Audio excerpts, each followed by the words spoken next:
Is SEO dead? So I call it the web paradox. So spiders got to think of three factors. They think about the environment, the stability, and they want to know, is it a high traffic area? I'd like to say 90% of GTM could definitely be automated. Welcome to GTM Renaissance podcast. I am your host, Terry and I'm joined by the other host. I'm Roman. And today we are talking to Sebastian. Sebastian, why don't you introduce yourself? My name is Sebastian. So I've been working with Thierry and Roman for quite some time, haven't we? Really, I mean, we've crossed paths many a times. Yes, sir. But yeah, no, I'm definitely here from the Scale team. I guess to start off with like a little bit of background. Like I know you very well. Like just some context, Seb's my cousin. So I guess it'd be good for some context. Like how do you get into like a search and like sales and that sort of background? It'd be good to hear that. Yeah. So at first, through my early years in school, I was definitely more on the technical side. It's strange in UK schools. I don't know if it's the same in the US, but in UK schools, you don't have any sort of sales training. You don't. There's no course for sales. There's no real course for. I mean, you get business, but the teacher's got no real experience in business, and it's kind of crazy. So I really just fell into sales. I was doing a tech role, did my apprenticeship at Hargreaves Lansdowne, and it was weird. I couldn't feel like me. I had to really be this really condensed version of myself, and I naturally just fell into sales. I met this guy called Jake. Now he comes from a very old school sales background. So my first exposure to sales was this old school, get on the phone, don't stop calling till you get a sale kind of thing. Very, very hardcore style of training. And it was very fast paced. Right. So that was my first exposure to sales. And then as I moved forward with my career, I then started to get more of those soft selling skills. But I jumped straight into SaaS. So SaaS sales is my background. I've never done any sort of door to door or like charity kind of sale. I've never done anything like that. It's always been very much SaaS based. I then moved on to what the UK called the channel. Where with the UK we've got sort of a few different layers of hierarchy when it comes to selling software. So you've got the distributors like Microsoft and Acronis and Big Defender, all these sort of like massive brands, and they then sell through something called the channel, which is the distribution channel. So I then work for a distributor, which for me is really where I learned that more soft skills, talking in front of people, for example, which I still struggle with today, right? I mean, like who doesn't? Like Terry, would you say that you struggle quite a lot with like public speaking, or is it quite I natural? actually am one of those rare people where in public speaking professionally, I really can turn it on and I really don't care about talking in public. But if you see me at a party, I'll be the guy in the corner on my phone. So, but when it's like talking in front of people, yeah, I can crush that. I think I'm kind of similar to Terry in that sense. I think when you're doing public speaking, it's kind of like there's like an objective and kind of everyone's there to speak to you. I think more in like social situations, you just don't really know. Yeah, weirdly, the stakes are a lot lower when it's like a B2B speech versus when I'm trying to like, do some kind of socializing. So, yeah. And also, I think my battery gets drained a lot because my work is so social. Like when I'm not working, it's like I don't want to be social because I just did that. I just want to chill. I have one question for you, Sebastian. Talk to me about the first time you ever used AI. Wow. I think the first time I used it was probably early 2022, maybe, I think. And actually, it was Roman, funny enough, that really started to expose me to it. It was very much on the very like the base level. It was like, where's a good place to eat? What's X plus Y sort of thing. It was very, very much basic. And this is when, I mean, you had the very base levels, like the 3.5 GPT. It was so base level. It's crazy to think about where it is now. Like super short context windows, and like research was again very much on a base level. That was probably the first time. What was funny, I never really used at that time. I never really used AI for like development purposes, and around about the same sort of time was when I actually started my like sort of web development career. right? So this is like building out web pages using the likes of Webflow, and again, I would use AI prompt like ChatGPT, for example. So, how can I find this? How can I do this? And it's crazy the amount of context that it had and the research and the knowledge behind what it was saying. It was so inaccurate, So it really wasn't that helpful. So and there's been a bit of a back and forth here. It's been a bit of a back and forth argument where like humans are almost losing their creativeness, right? They're losing their will to think for themselves, and they're letting the AI do that now. But at that time, I still say, it was very, very much early days, very much early days. I mean, I'm curious. So, like, I have a bit of context on this, but how do you get into search from web pages? Yeah, and that's a really good shout. So it started off again pretty well. It started off pretty late on, to be honest. So at first, I was just developing these, very simple Webflow web pages. Most of the time, even working off of templates, right? But just nothing would scale. So I got a few clients at that time, and just none of their web pages were getting searched. And like part of this maybe came down to my experience around like indexing and you know but I watched all the videos, I watched all the YouTube videos, and just nothing was working. Really, nothing was working until I started to focus my efforts. And hey, look, this doesn't mean that you should have 100% a geo strategy, because that would just be me lying. It should very much be 50-50. I think still, even in 2026, you should still have a very good baseline SEO strategy. But at that time, I started to really get into SEO. Okay, and that's Roman. You could definitely back me up on this. We've had some back and forth and talking about building SEO tools for a long time, and it is quite funny. It is quite funny that was where I was at the time. Whereas now, with this, very much 50-50 strategy, you can see it grow more and more. And it's worked for plenty of my clients. I work with one now. They're just a very local like garage, so they're cleaning cars, but they also do very baseline sort of maintenance as well, right? Like oil top ups and like wash liquid top ups, all that sort of thing. So it for them it was all I'm doing is just a local SEO, local geo sort of traffic, and that's what's worked for them. Nice. In your head, where do you think the future of this AI stuff goes? Do you think it's something where we'll be able to eliminate humans in the loop? Do you think that we'll always need humans?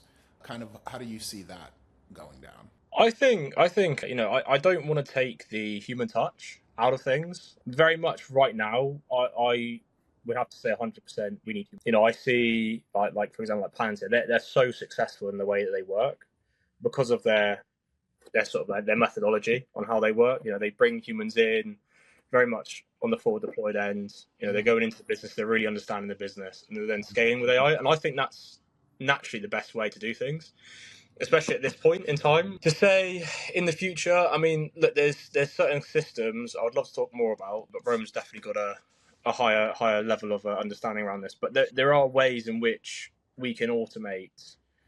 I'd like to say like 99% of the way that you go to market. Essentially, 90% of your GTM could definitely be automated through what's AI. that, if you don't mind me asking, what's a 1%? Because I noticed you say 99%, so that implies that there's a 1% you believe strongly cannot be done. What is that? I think, I mean, look, and will this last forever? I'm not sure, but I'm talking the 1% in my head are these very much knowledgeable people, right? These business leaders that are leading us into the frontier of agentic go to market, right? That to me is the 1%, right?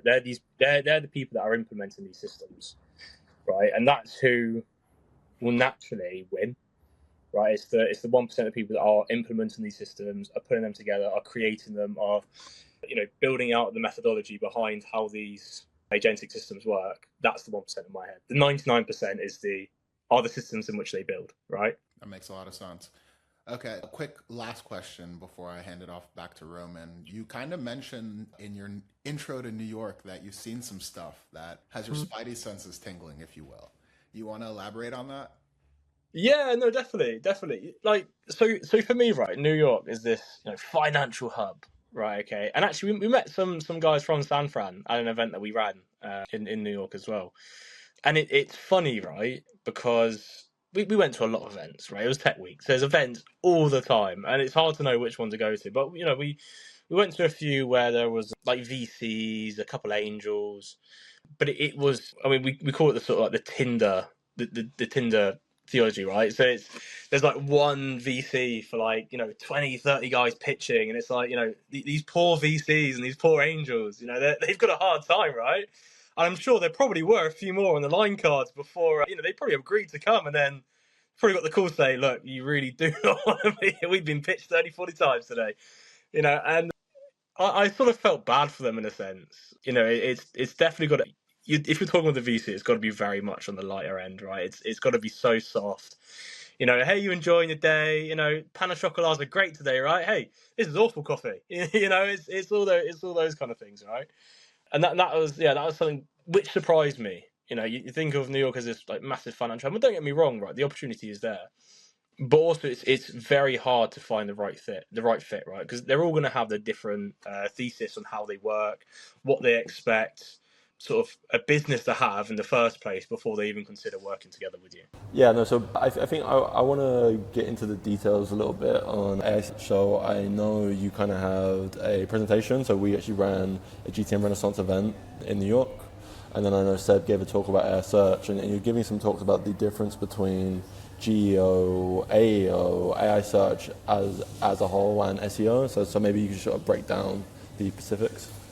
Yeah. So specifically, how we tend to work, right, is first focusing on AEO. So using the likes of Reddit, okay, for these like low hanging fruit. Okay, this is like deploying your content in your context in areas where your prospects are already asking those questions. Now, look, a lot of businesses get this right, but a lot of them also get this wrong as well. They go too broad usually. So what they find is when you start to focus on AEO, is that you're focusing right at the top of your sales cycle, right? So these are people just asking really bland, basic questions about what you can provide, essentially. Now, the best companies and the best strategies, they don't just focus on that top of the sales cycle, right? They're also trying to look at ways to focus on, more on better high intent prospects, right? Prospects that are answering really specific use cases about that brand. And this is when you start to go more and lean more into that GEO aspect of it. But I mean, this can still be done with AEO. So AEO is answer engine optimization. So this is answering questions that prospects will potentially have, right? Before they ask you. And by using really specific use cases, you can deploy yourself in that region and attract those higher intent prospects. Now, geo, right, is where you go deeper. So this is when you start to really create this is, and again, we tend to create new content, right? So at this stage, we still haven't touched any of your old content. This is all just still new content that we're generating here for you. And this is when you become that single source of truth within your particular industry. And then next, we then go into the MO.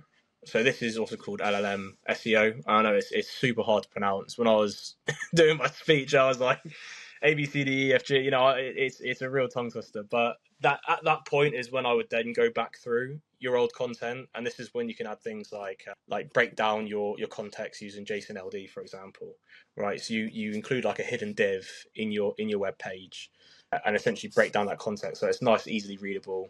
Providing an LLM.txt files, make sure your robots.txt is up to date.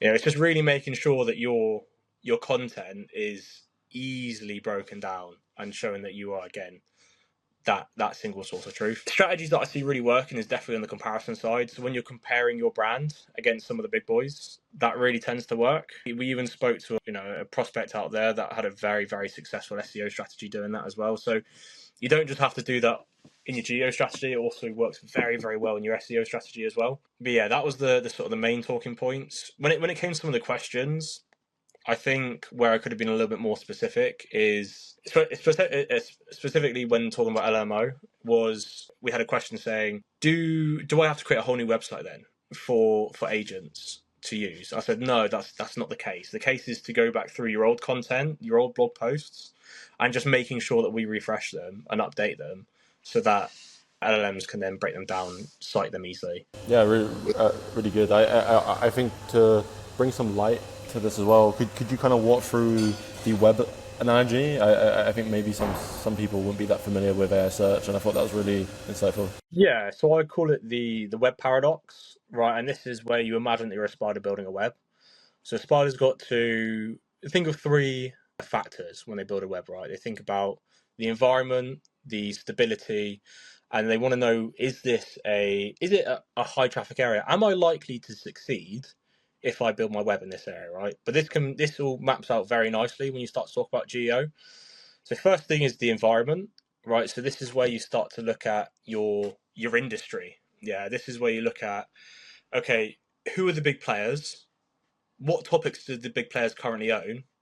And you then look at the third thing, which is, where are the gaps, right? So when you ask this very specific use case, right, and there's a gap in the AI's knowledge, what sites is it citing, right? Where is it actually? It's just providing a really generic answer, right? And that's the first factor. So that's environment, yeah. That is essentially equal to your industry that you're in. The second is your stability. So when a spider's building its web, what it wants to know is, am I anchoring onto a safe location? You know, how big do I need my web in order to catch these flies? Are my anchor points secure? Because if they're not secure, then everything crumbles, essentially, right?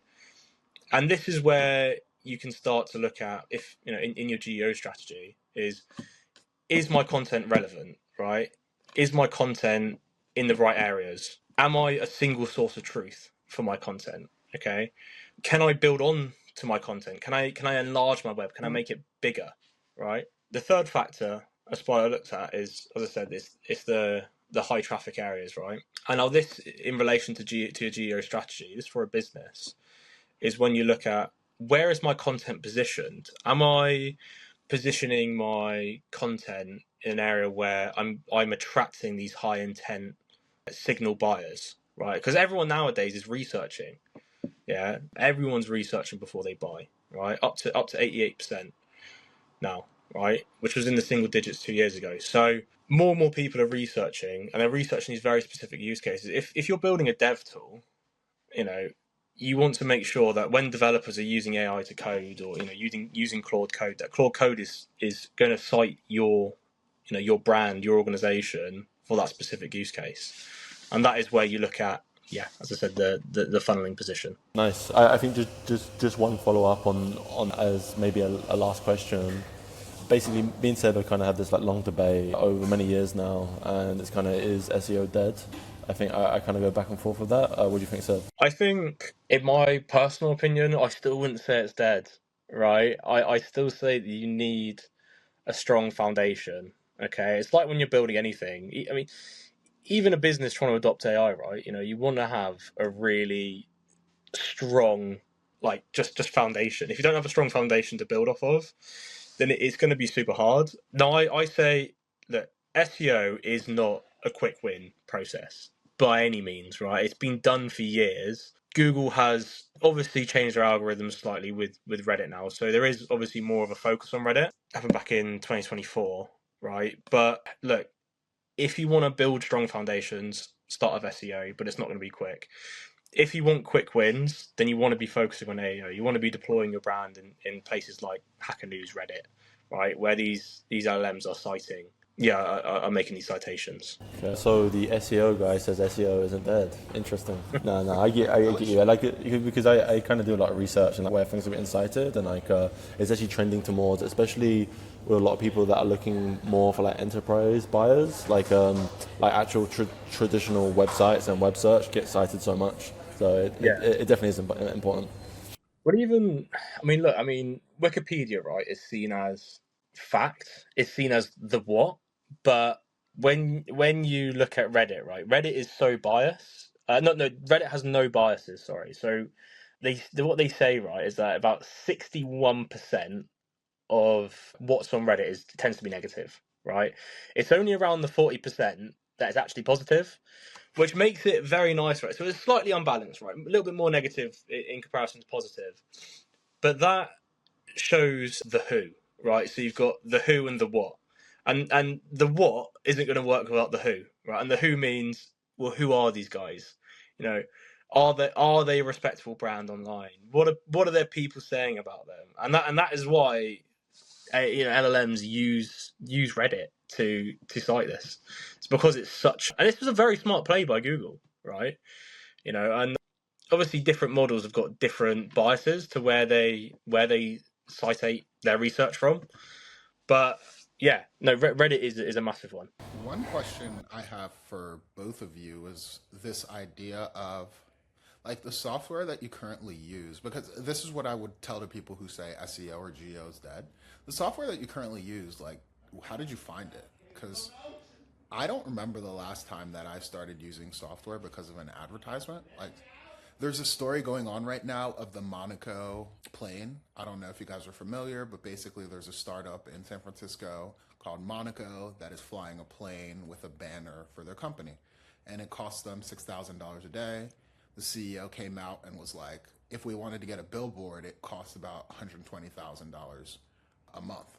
So they're basically like a lot cheaper than a billboard, and also it's like a lot more attention. But like the only reason I use pretty much any software I use is either AI told me or a human told me. Like, I don't really remember the last time so in terms of SEO and GEO, it's like, yeah, now I'm searching to see, hey, what's the best tool to handle a CRM?